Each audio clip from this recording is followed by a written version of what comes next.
1997 ಅಲ್ಲಿ ಡಾಕ್ಟರ್ ಶಿವರಾಜ್ ಕುಮಾರ್ ಅವರು, ರಾಮು ಅವರು ಮತ್ತು ಓಂ ಪ್ರಕಾಶ್ ರಾವ್ ಅವರು ಇವ್ರ 3 ಜನ ಕಾಂಬಿನೇಷನ್ ಅಲ್ಲಿ ಒಂದು ಸಿನಿಮಾ ಮಾಡ್ತಾರೆ.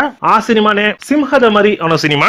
ಸಕ್ಸಸ್ಫುಲ್ ಸಿನಿಮಾ ಆಗುತ್ತೆ. ನಂತರ ಹಿಟ್ ಕಾಂಬಿನೇಷನ್ ಅಂತ ಅನಿಸ್ಕೊಂಡಿರೋ ಶಿವರಾಜ್ ಕುಮಾರ್ ಅವರು, ರಾಮು ಅವರು ಮತ್ತು ಓಂ ಪ್ರಕಾಶ್ ರಾವ್ ಅವರು ಇವ್ರ 3 ಜನ ಸೇರಿ ಒಂದ್ ಸಿನಿಮಾನ ಅನೌನ್ಸ್ ಮಾಡ್ತಾರೆ. ಆ ಸಿನಿಮಾದ ಹೆಸರೇ AK47 ಅನ್ನೋ ಸಿನಿಮಾ. ಯಾವಾಗ ಈ ಸಿನಿಮಾದ ಅನೌನ್ಸ್ಮೆಂಟ್ ಬರುತ್ತೋ ಆವಾಗಲೇ ಈ ಸಿನಿಮಾ ಮೇಲೆ ಎಕ್ಸ್ಪೆಕ್ಟೇಷನ್ ತುಂಬಾನೇ ಜಾಸ್ತಿ ಆಗುತ್ತೆ. ಕಾರಣ ಇದಕ್ ಮುಂಚೆ ಆ ಕಾಂಬಿನೇಷನ್ ಅಲ್ಲಿ ಕೊಟ್ಟಿರೋ ಸಕ್ಸಸ್ ಪ್ಲಸ್ ಈ ಸಿನಿಮಾದ ಟೈಟಲ್ AK47 ಅಂತ ಅವ್ರು ಏನ್ ಇಟ್ಟಿದಾರೋ ಆ ಸಿನಿಮಾ ಆಕ್ಷನ್ ಮೂವಿ ಅಂತ ಗೊತ್ತಾಗ್ಬಿಡುತ್ತೆ. ಅದು ಮಾತ್ರ ಅಲ್ಲ, ಆ ಸಿನಿಮಾದ ಪೋಸ್ಟರ್ಸ್ ರಿಲೀಸ್ ಮಾಡಿರ್ತಾರೆ. ಆ ಪೋಸ್ಟರ್ ಆ ಕಾಲಕ್ಕೆ ದೊಡ್ಡ ಸದ್ದು ಮಾಡುತ್ತೆ. ಯಾವ ಕಡೆ ತಿರುಗಿದ್ರು ಆ ಪೋಸ್ಟರ್ ಇರ್ತಾ ಇತ್ತು. AK47 ಟೈಟಲ್ ಬರೀ ಕನ್ನಡ ಸಿನಿಮಾನಲ್ಲಿ ಮಾತ್ರ ಅಲ್ಲ, ತಮಿಳ್ ಮತ್ತು ತೆಲುಗು ಫಿಲ್ಮ್ ಇಂಡಸ್ಟ್ರಿನಲ್ಲಿ ಈ ಒಂದು ಟೈಟಲ್ ದೊಡ್ಡ ಹೈಪ್ ನ ಕ್ರಿಯೇಟ್ ಮಾಡುತ್ತೆ. ಈ ಸಿನಿಮಾದ ಅಪ್ಡೇಟ್ ಬರುವಾಗಲ್ಲ ಆ ಸಿನಿಮಾದ ಬಗ್ಗೆ ಚರ್ಚೆಗಳು ನಡೀತಾ ಇತ್ತು. Day by day expectation create ಆಗ್ತಾ ಇತ್ತು. 17th June 1999 ಅಲ್ಲಿ ಶಿವರಾಜ್ ಕುಮಾರ್ ಅವರು ಆಕ್ಟ್ ಮಾಡಿ, ಓಂ ಪ್ರಕಾಶ್ ರಾವ್ ಅವರು ಡೈರೆಕ್ಟ್ ಮಾಡಿ, ರಾಮು ಅವರು ಪ್ರೊಡ್ಯೂಸ್ ಮಾಡಿರೋ AK47 ಅನ್ನೋ ಸಿನಿಮಾ ರಿಲೀಸ್ ಆಗುತ್ತೆ.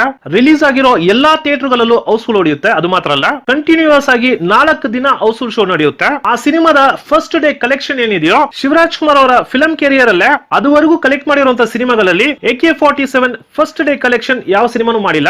ಆ ಸಿನಿಮಾದ 1 ವಾರ ಕಲೆಕ್ಷನ್ ಕನ್ನಡ ಚಿತ್ರರಂಗದಲ್ಲೇ ಯಾವ ಸಿನಿಮಾನು ಮಾಡಿಲ್ಲ. ಅಂದ್ರೆ ಅದುವರೆಗೂ ಯಾವ ಸಿನಿಮಾನು ಮಾಡದೇ ಇರುವಂತಹ ಕಲೆಕ್ಷನ್ AK47 ಸಿನಿಮಾ ಮಾಡುತ್ತೆ.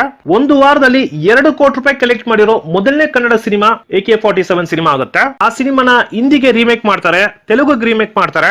ಆದ್ರೆ ಕನ್ನಡದಲ್ಲಿ ಶಿವರಾಜ್ ಕುಮಾರ್ ಅವರು ಕೊಟ್ಟಿರೋ ಪರ್ಫಾರ್ಮೆನ್ಸ್ ಬೇರೆ ಯಾರಿಂದನೂ ಪರ್ಫಾರ್ಮೆನ್ಸ್ ನ ಡಾಮಿನೇಟ್ ಮಾಡಕ್ಕಾಗಿಲ್ಲ. ಫಿಲ್ಮ್ ಫೇರ್ ಅವಾರ್ಡ್ ಇಂದ ಶಿವರಾಜ್ ಕುಮಾರ್ ಅವರಿಗೆ ಬೆಸ್ಟ್ ಆಕ್ಟರ್ ಅವಾರ್ಡ್ ಸಿಗುತ್ತೆ. ಶಿವರಾಜ್ ಕುಮಾರ್ ಅವರ ಟಾಪ್ 10 ಮೂವೀಸ್ ಅಲ್ಲಿ ಈ ಸಿನಿಮಾನು ಒಂದಾಗಿರುತ್ತೆ. ಡೈರೆಕ್ಟರ್ ಓಂ ಪ್ರಕಾಶ್ ರಾವ್ ಅವರ ಸಿನಿಮಾ ಕೆರಿಯರ್ ಅಲ್ಲೇ ಹೈಯೆಸ್ಟ್ ಕಲೆಕ್ಟ್ ಮಾಡಿರುವಂತಹ ಸಿನಿಮಾ AK47 ಸಿನಿಮಾ ಆಗಿರುತ್ತೆ. ಪ್ರೊಡ್ಯೂಸರ್ ರಾಮು ಅವರ ಸಿನಿಮಾ ಪ್ರೊಡಕ್ಷನ್ ಅಲ್ಲೇ ಟಾಪ್ 5 ಬೆಸ್ಟ್ ಸಿನಿಮಾ ಅಂದ್ರೆ ಅದರಲ್ಲಿ AK47 ಸಿನಿಮಾನು ಇರುತ್ತೆ. ಅದು ಮಾತ್ರವಲ್ಲ, ಕನ್ನಡ ಫಿಲ್ಮ್ ಇಂಡಸ್ಟ್ರಿನಲ್ಲೇ AK47 ಒಂದು ಮುಖ್ಯವಾದ ಸಿನಿಮಾ ಆಗುತ್ತೆ.